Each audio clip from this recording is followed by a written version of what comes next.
A Matrona de Éfeso. Escrito por Caio Petrônio Árbitro. Traduzido por Luciana Oliveira e Paulo Soriano. Do site www.contosdeterror.site. Narrado pelo Sr. M. Em Éfeso havia uma matrona com tal fama de honesta que até as mulheres dos países vizinhos saíam a conhecê-la.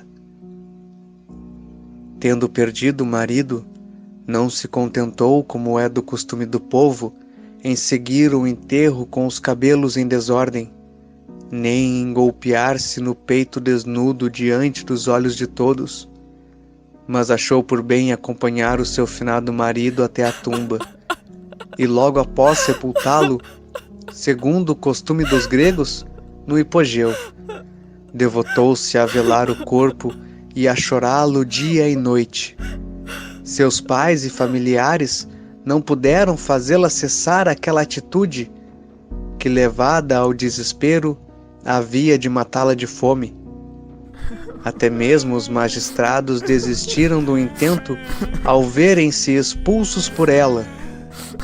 Todos choravam, dando quase como morta essa mulher que dava exemplo sem igual, consumindo-se há 5 dias sem provar bocado. Uma serva muito fiel a acompanhava e compartilhava o seu pranto, e renovava a chama da lamparina que iluminava o sepulcro quando começava a se apagar. Na cidade não se falava outra coisa senão desta abnegação, e homens de toda a condição social a davam como exemplo único de castidade e amor conjugal.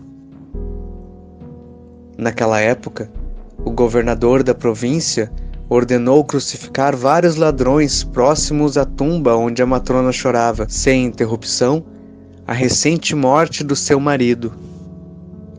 Durante a noite seguinte à crucificação, um soldado que vigiava as cruzes para impedir que alguém descravasse os corpos dos ladrões, a fim de sepultá-los, percebeu uma luzinha a brilhar entre as tumbas e viu os lamentos de alguém que chorava.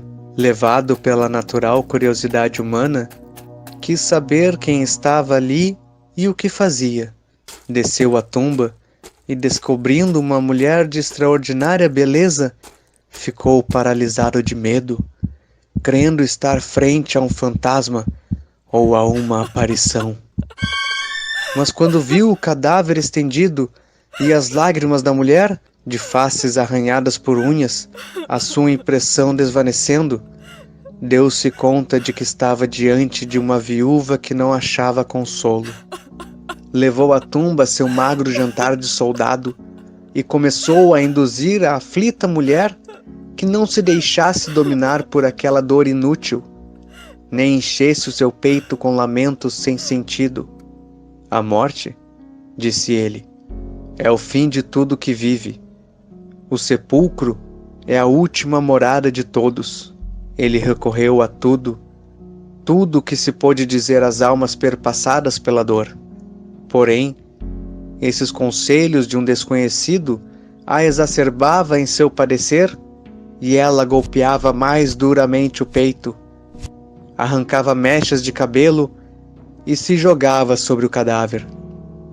O soldado, sem desanimar-se, insistiu, tratando de fazê-la provar seu jantar.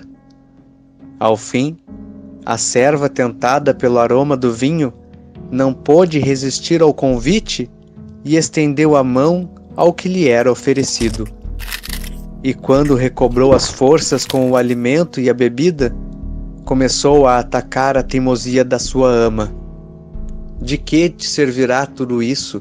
Dizia ela. O que ganhas com deixar-te morrer de fome ou enterrada, entregando tua alma antes que o destino te peça? Os despojos dos mortos não pedem semelhantes loucuras.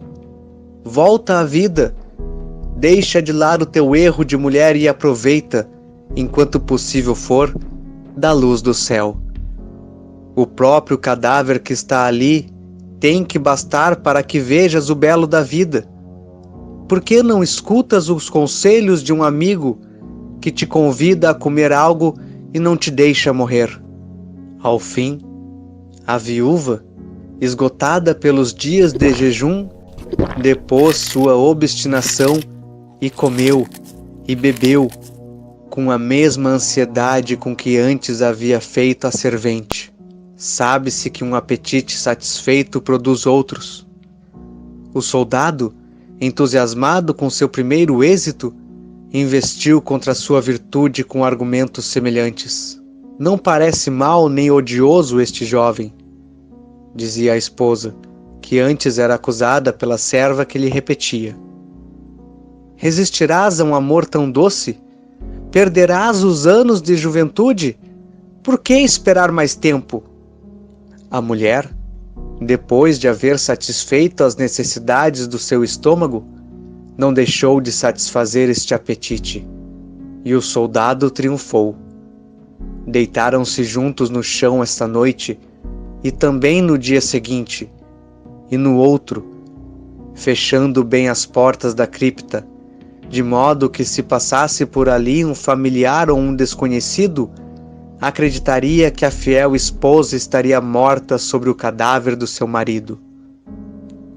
O soldado, encantado pela beleza da mulher e pelo mistério desse amor, comprava o melhor que seu bolso permitia e, ao cair da noite, levava ao túmulo. Porém, um dos parentes dos ladrões, tendo notado a falta de vigilância noturna, descravou o cadáver de um dos seus e o sepultou. O soldado, ao descobrir no outro dia uma cruz sem o morto, temeroso do suplício que o aguardava, contou o ocorrido para a viúva. Não, não, disse ele, não esperarei a condenação. Minha própria espada, adiantando-se à sentença do juiz, castigará o meu descuido. Peço-te, minha amada, que uma vez morto, deixa-me nesta tumba, põe teu amante ao lado do seu marido. Mas a mulher, tão compassiva como virtuosa, lhe respondeu: que os deuses me livrem de chorar a morte dos dois homens que mais amei, antes crucificar o morto que deixar morrer o vivo. Uma vez ditas essas palavras, fez-lo tirar o corpo do marido da tumba e colocá-lo na cruz vazia. O soldado usou um engenhoso recurso da cautelosa mulher, e ao dia seguinte o povo se perguntava como um morto poderia ter subido até a cruz.